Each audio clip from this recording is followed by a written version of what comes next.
Real Talk USA. It's my house, come on, turn it up. The hour where the U.S. mission to the African Union comes to you through Afro FM 105.3 to highlight the United States partnership in Africa. Current issues will be discussed. Guests will engage on a variety of topics, ranging from politics to jazz. Co-hosted by Eyuel of Afro FM and Chris Mead of USAU. The show will air every Thursday. Feel free to participate by sending messages to the USAU social media sites www.usau.usmission.gov or www.facebook.com/USAU and follow USAU on twitter.com/USAU. Just relax. Welcome to my house. Real Talk USA. Welcome to my house. It's my house. Hello everyone, this is our weekly show, Real Talk USA on 105.3 Afro FM, and it's me, Eyuel with Mezegebua Taddesse here. Good afternoon, everyone. This is Mezegebua, and I'm here today with a special guest, Dr. Rachel Idowu. Hello. Good afternoon. I'm very pleased to be with you all today. Thank you, Dr. Rachel. As everyone knows, this month is Women's History Month. Yes. And we're hoping to celebrate this month with a show on at least one fascinating woman sitting beside me. Dr. Rachel, can you tell us about yourself and your journey here? Thanks very much, Mez. So again, my name is Rachel Idowu, and I am a child of two Nigerian parents. I was born in the United States, actually, but I do very much consider my heritage to be Nigerian. All of my roots are there. All of my family is still there. I've been blessed to be working as a physician in public health for the last 5 or 6 years, and I'm more than happy to tell the story of how I got to be doing what I'm doing today. We would love to hear it. So please continue. I think one of my earliest memories, honestly, was when I was 4 or 5 years old. I remember asking my dad, can women be doctors? I said, Daddy, can girls be doctors? And he looked so disturbed. He thought, who is this child who even thinks that she has to ask this question? He was so forceful in saying, you can be anything you want to be. You are smart, you are capable, and I'm confident that you're going to be successful at whatever you want to do. And from that point forward, he made it a point whenever he could to find women physicians to introduce me to. Because again, I think he realized that as kids, we have to see something to believe it. Exactly. And so that really helped me from an early age start to understand that I could pursue medicine or anything I wanted to do. Thankfully, I had a natural curiosity when I was in school. I liked learning. I think I was blessed to have an opportunity to go to schools that encouraged me to learn and pursue. And I think I had a natural interest in science. So that made it fairly natural for me to think about medicine or public health as a career. I think the thing that definitely solidified or helped me confirm the decision to go into medicine is when I actually had a chance to do, in the United States we call it job shadowing, which is, essentially spending 1 or 2 days with someone who's doing a profession that you think you might like to do. And I asked to be matched with a female pediatrician in Oakland, California. And Oakland is a community that has a lot of low-income families. And so sometimes the things that the families in those communities struggle with can be fairly challenging from a healthcare standpoint. They often struggle to get access to even very basic primary care. And this female pediatrician, she happened to be African American, was just inspiring. Her amount of compassion, her amount of tenderness in caring for these children that were coming into her clinic was extraordinary. And then she combined that with being so knowledgeable about healthcare and knowledgeable about the things that they needed, the drugs, the conditions that they needed addressed with treatment. It just inspired me. I thought, what better way to make an impact to have scientific knowledge and then pair it with actually caring for about individual people. So that was when I made the decision to go into medicine. So how old are children when they do job shadowing? Like, are they in high school, end of high school, the summer after they're done with high school? When exactly is job shadowing? I think certain school systems do a variety of opportunities. I think for me it made the most sense to do it when I was in high school and applying to colleges, because I think, when you make an application to university, they ask you what you want to study. And so my particular secondary school said this is the good time for them to do this, so that when they put their application down, they can say, I'm ultimately going to be going into biology or chemistry or English or whatever. And so that was helpful for me. Great. Wonderful. So you studied medicine. Then what happened? So, one thing I was thinking about as I was thinking about coming and speaking with all of you today, I was making the decision to go into medical school in my university years, and I had colleagues, classmates of mine, friends that were obviously the same age group, the same peer group, also trying to make decisions about what they wanted to do with their life, and they would often ask me, but the training for medical school is so long. By the time you finish university and you do medical school and you do your postgraduate training, it could be up to 15, 16 years. And I remember, again, I'm a very practical person. To me, if it's an equation, I can understand it. I said, okay, well, how old are you right now? And they said, well, you're 18. They're 18. And then I said, how old am I? And they said, well, Rachel, you're 18. I said, in 15 years, we're both going to be the same age. The time is going to pass regardless of what you do. So you may as well pick something that you're good at, that you enjoy, that you feel like is going to be meaningful, because the time is passing regardless. And so for me, it didn't make a difference that I would be spending 15 years in training, because I knew that at the end of it, my goal would be accomplished. So I think that would be one thing I want to share with my audience here, is that it's easy when you're young to think, oh, it's too far away, it's going to take too long, I want to do something immediately. But honestly, the putting the time in to do something that's valuable always will pay off in the end. Thank you. Yeah. So you had asked me about what I'm doing now. So I went into my postgraduate training was in general surgery, and for many people, when they hear that, they think, well, what a strange trip from being a general surgeon, which is a very clinically focused specialty, into public health. And I still think it's a little strange. I went into surgery because, again, I looked at some of the needs that I saw on the African continent and the places that I'd had a chance to visit. I'd spent time in hospitals in Nigeria. I'd spent time in hospitals in Kenya in medical school. And it seemed to me that many of the needs that were going unaddressed, people with orthopedic injuries after a road traffic accident, women who had complicated labor, children who had problems with developmental problems with either their intestines or some aspect of their internal organs, they often needed surgeons to fix those things. And for that individual person, a surgeon is a life-changing human being. To be able to address someone's problem and allow them to go about a normal life afterwards is very, very powerful. But I kept thinking to myself, these are problems that are some not preventable, some are genetic, but many of these are preventable with good primary care and basic access to vaccines, to good public health systems. And I thought to myself, I can continue to be on, in public health, there's this analogy called the upstream downstream model. And it's a story that's told about a person who's standing beside a river watching the water pass them by. It's a very beautiful river, very scenic place to be waiting.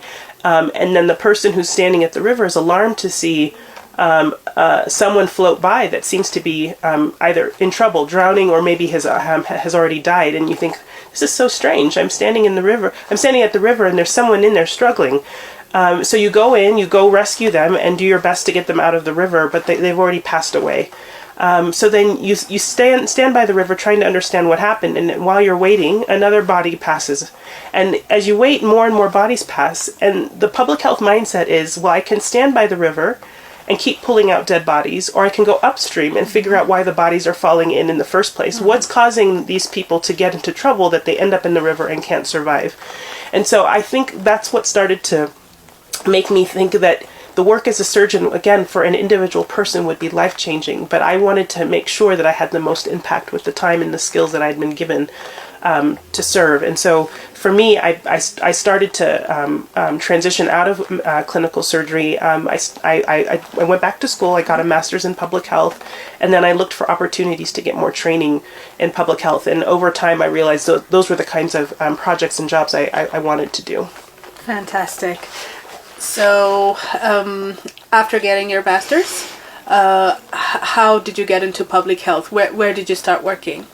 So I was fortunate. I did my Master's of Public Health in the United States, and the faculty that were teaching me in the graduate program were part of the alumni group of a program known as the Epidemic Intelligence Service. And this is a 2-year fellowship in applied epidemiology that is made available by the United States Centers for Disease Control.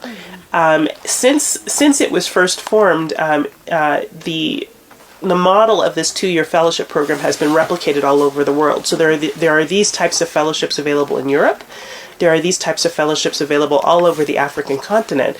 In the African continent, they're known as the Field Epidemiology Training Program, but it's the same idea. It takes someone who's had an opportunity to go through their university training and gives them practical skills in how public health works in communities.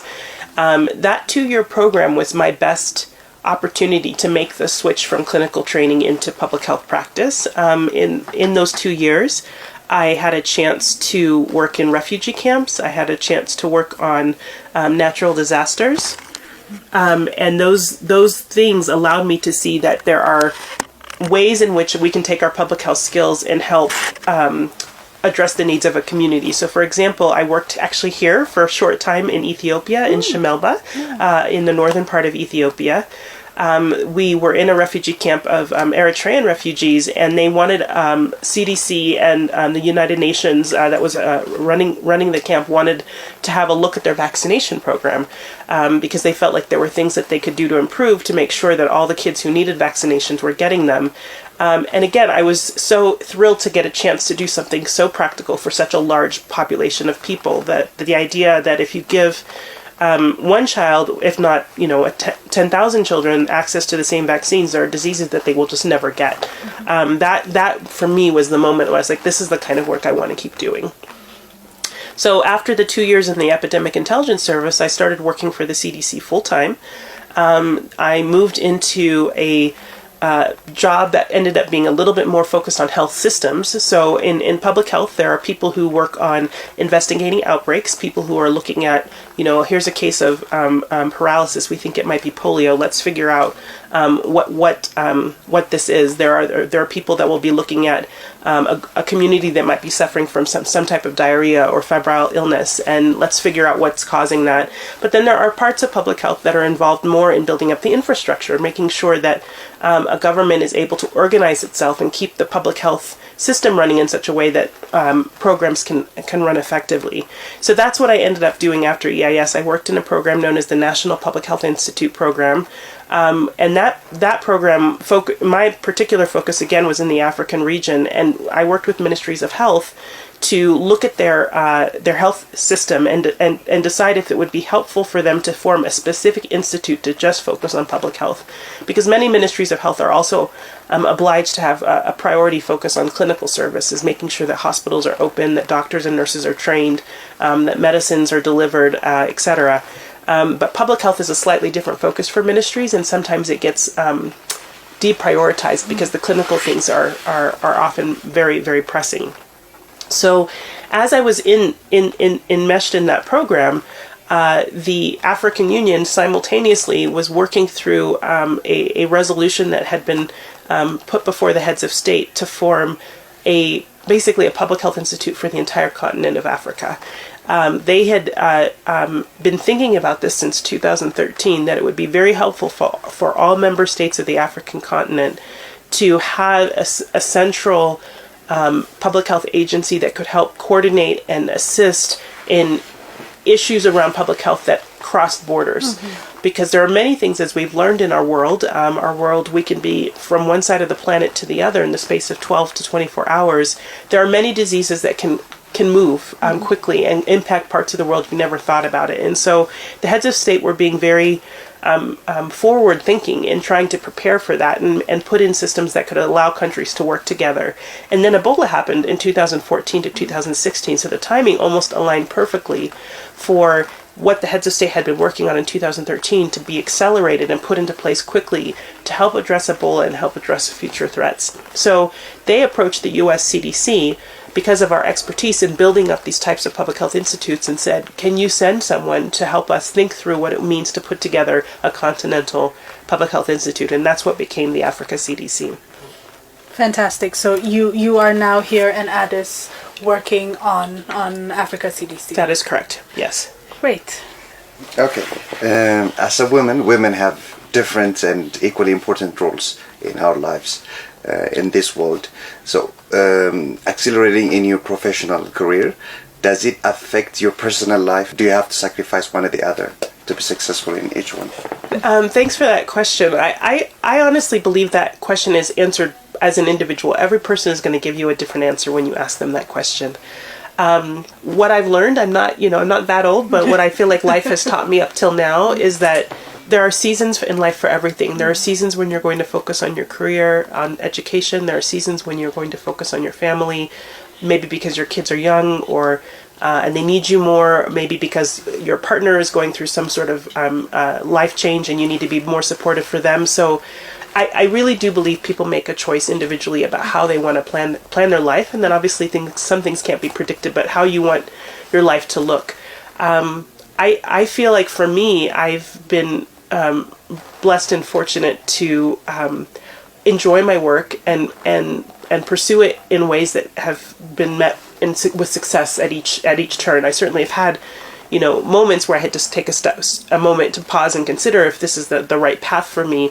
But I don't feel like I've had to make choices that would eliminate one part of my life in comparison to another. I think that I'm happy with how my choices have gone. There certainly was a time when I was in clinical training that things were very, very hectic, and you were just happy to kind of be able to get up for work during a day and get home at the end of the day.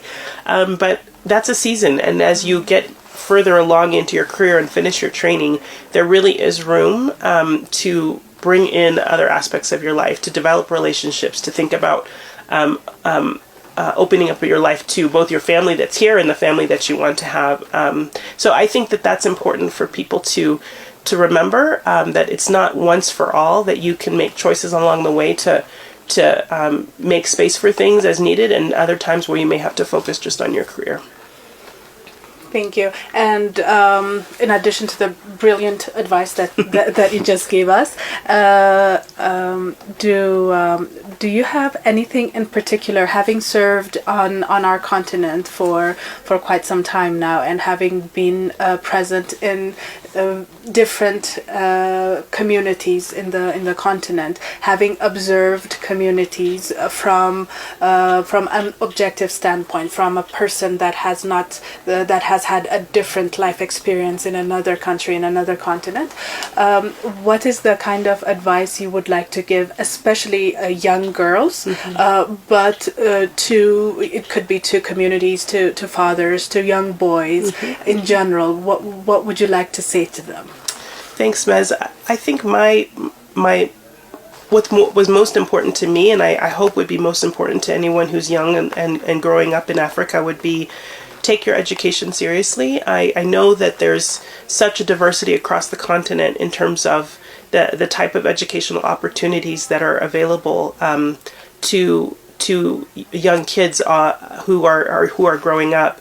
But I'm grateful to see in the many countries I've lived that there's always some education available, and I like to believe in the system that we live in, that as long as you are performing well, you're curious, you're asking questions, you're doing the work that's asked of you, people will recognize that. Particularly when you're young, that's what makes you stand out, is that you take the educational process seriously and you give it your best.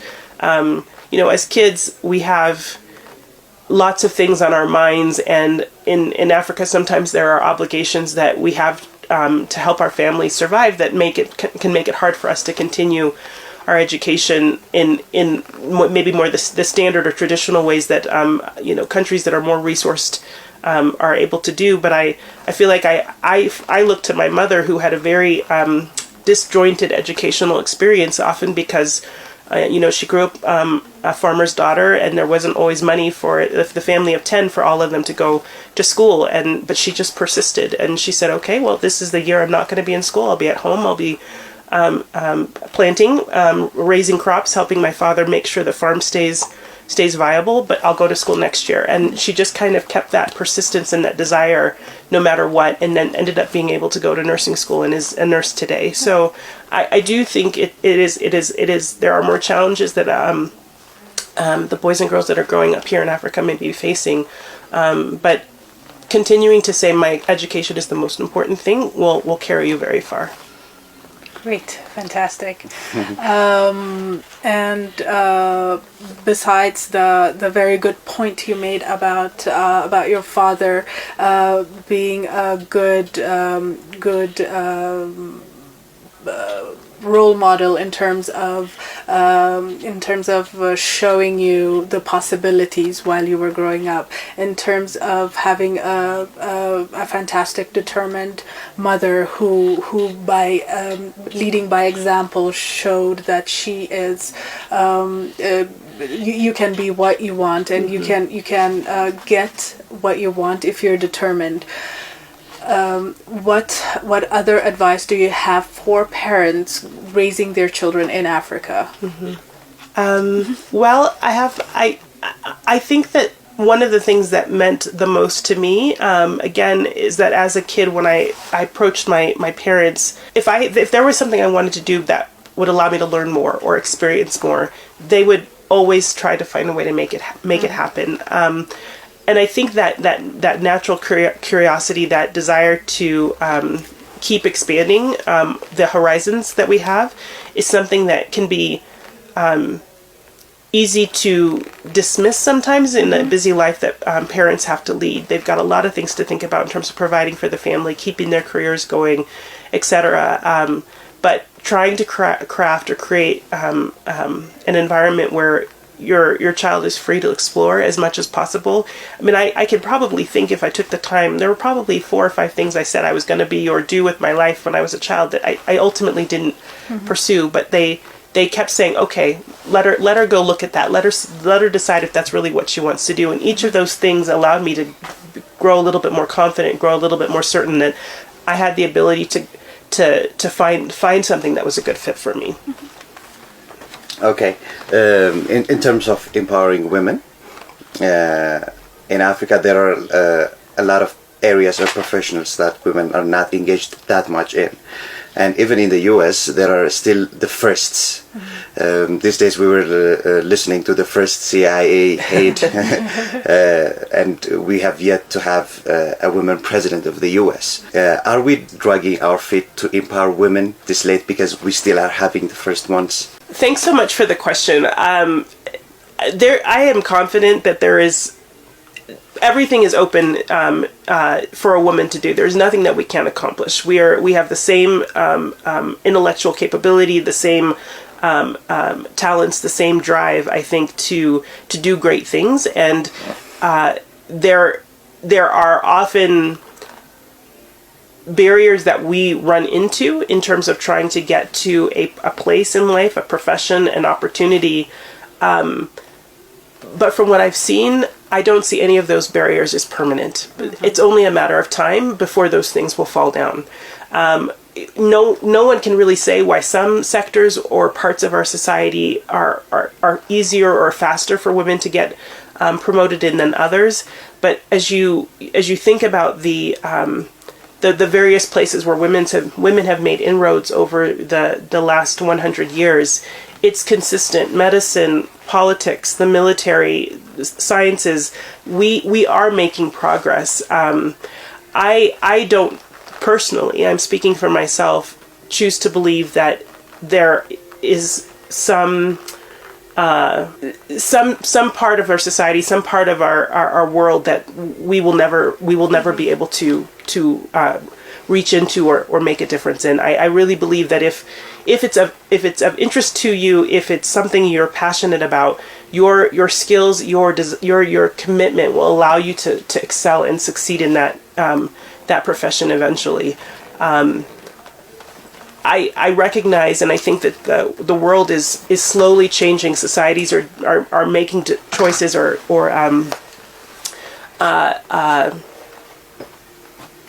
inroads in different ways that culturally in Africa versus Europe versus the United States, we have things that we value in terms of building up families, in terms of when or how a woman enters into a long-term relationship with a partner, and when she may choose to have kids, how she may choose to raise her kids.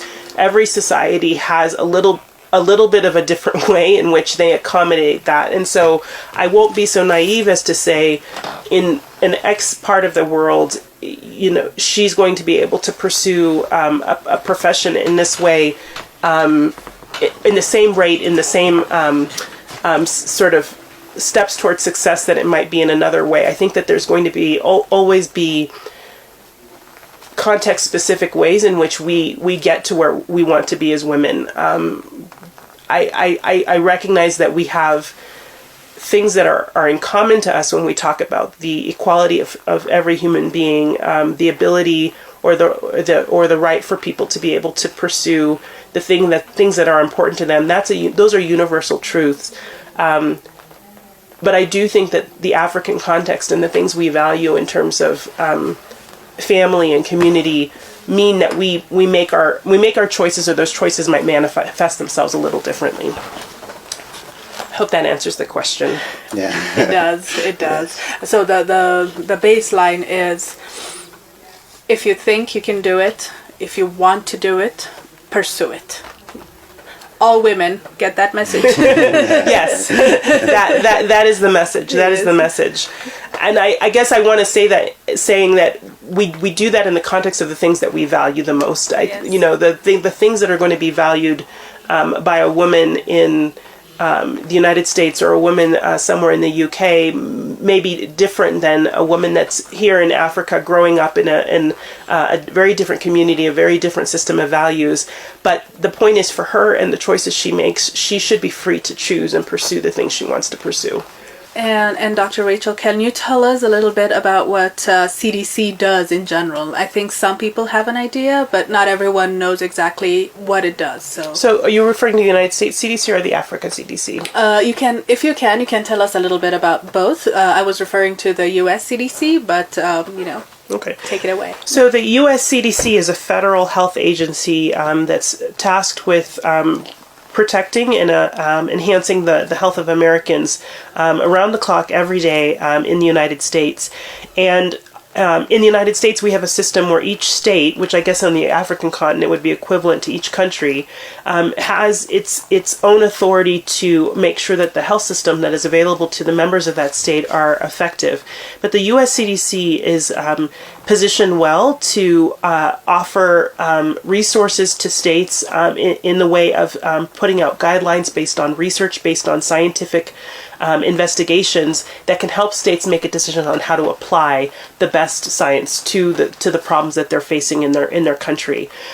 So, for example, one of the common things that the US CDC does every year is look at trends that are going on with vaccine preventable diseases, and they make recommendations on which age groups need to get certain vaccines and how often in terms of the schedule. The US CDC is involved with looking at diseases from a national level that sometimes are difficult for individual states to make interventions on. So the US CDC has programs that look at influenza, for example. It's a huge problem. Even this year, there's been some significant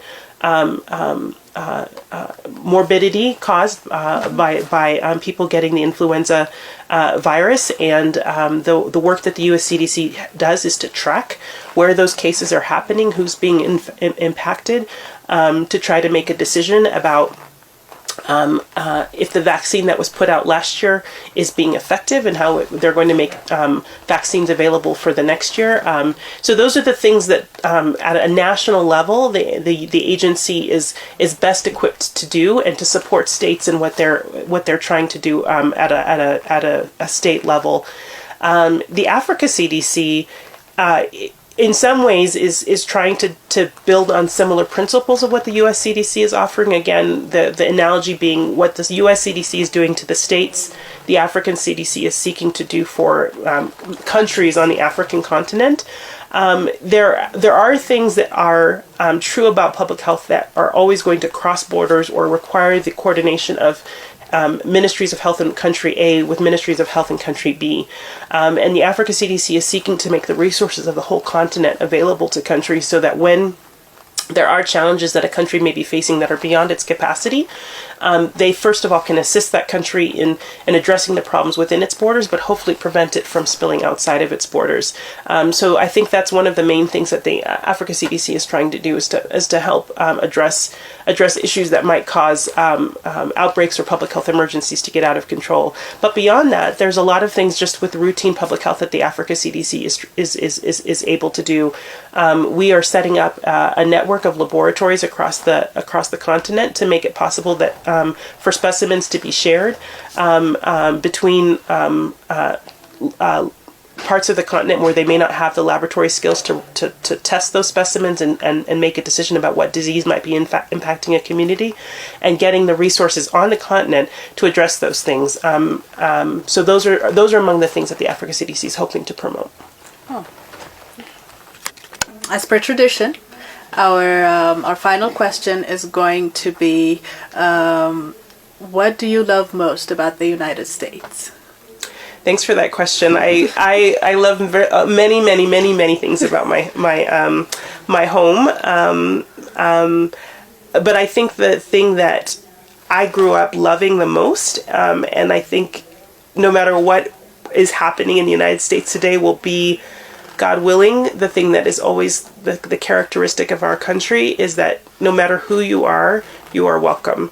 I grew up around friends of all different skin tones, colors, languages spoken, history, and we were friends. We were equals. We were growing up together in communities where everyone could be what they wanted to be, and I recognize that putting those things in context of how our world is today, sometimes we get a little discouraged and we think, well, what's changing, what's shifting?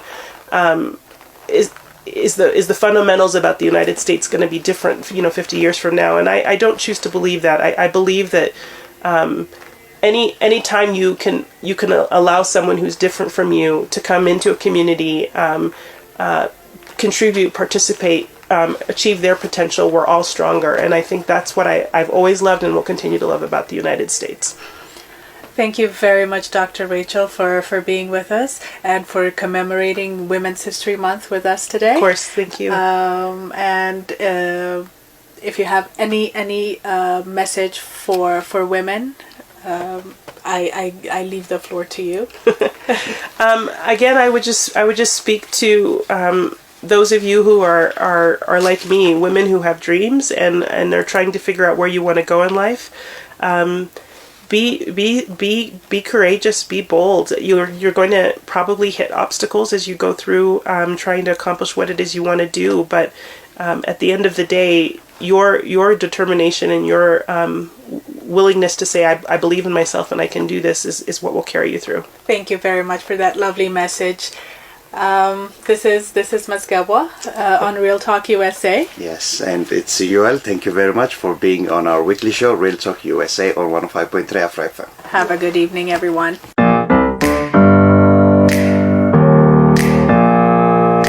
Real Talk USA. It's my house, come on, turn it up. The hour where the U.S. mission to the African Union comes to you through Afro FM 105.3 to highlight the United States partnership in Africa. Current issues will be discussed. Guests will engage on a variety of topics ranging from politics to jazz. Co-hosted by Eyuel of Afro FM and Chris Mead of USAU. The show will air every Thursday. Feel free to participate by sending messages to the USAU social media sites www.usau.usmission.gov or www.facebook.com/USAU and follow USAU on twitter.com/USAU. Just relax. Welcome to my house. Real Talk USA. Welcome to my house. It's my house.